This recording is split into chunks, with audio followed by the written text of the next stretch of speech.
Good evening to you. I'm Paul Cicala. Everyone knew Arizona senior wide receiver Jacob Cowing was a star in the making when he announced he'd leave the University of Texas, El Paso to get closer to home in Arizona. But the Wildcats were not a shoo-in, especially with NIL money being thrown at him by top-tier programs like Oregon, SEC schools like LSU, the Florida Gators, and South Carolina. But he chose the Wildcats. And now Cowing has been named the preseason All Pac-12 second-teamer.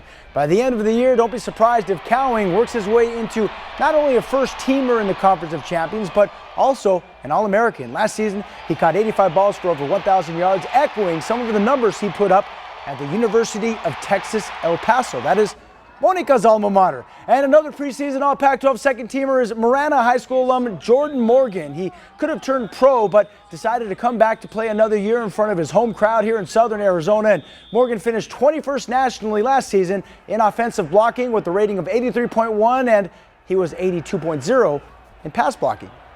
Baja, Arizona, and bear down proud. All right, moving on. The Tucson Sugar Skulls are prepping for the postseason, and the Old Pueblo's pro indoor football team will battle the Bay Area Panthers in the first round this Sunday on the road.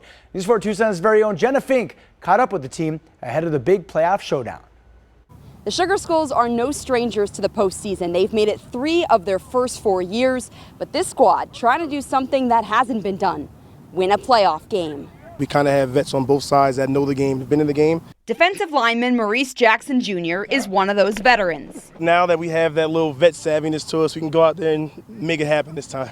The Skulls prepping for their third matchup with the Bay Area Panthers. They split their first 2 games. At this point, we know what they're going to do. They know what we're going to do. It's just who can really lock in on the smaller things. That's especially true when you look at the offense. The Panthers' offensive coordinator just happens to be former Skulls head coach Dixie Wooten. I think it's going to be a little chess match, but I like that. You know, I don't even know how to play chess, but we'll figure it out. Okay, so he may not be a chess expert, but Jackson and the Skulls boast the 3rd best defense in the league. On offense, Tucson's run game is also a threat. When we can hit them 3 different ways, it's kind of hard to pick and choose who you're gonna tackle and who's going to get the ball. It's just something that we control games by. You know, you got to give it up towards, we call them the grimy 3, the offensive linemen. We got to give our hats off to those guys because they've been doing a great job all season. Coach Chin says the key for the playoffs: avoid turnovers, play sound football, and stick to what they do best. Luckily for the Skulls, what they do best is win on the road.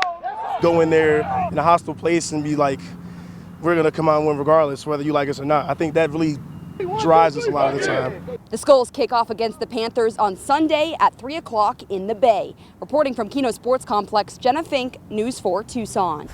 Hey, thanks a lot, Jenna. Thanks. Now it's time for weather. Thanks, Paul. You got it. With Matt Brode. Never an introduction. You want to do some weather, Paul? Come on, Paul, do it. Yeah, it's going to be really hot, as you can tell. 111 degrees on Wednesday and Thursday, but hey, we got rain in the evening, so 30 to 40%. Man does it all. Does it all. Thanks, Matt. All right, Wednesday edition is up next. We'll see you at 10.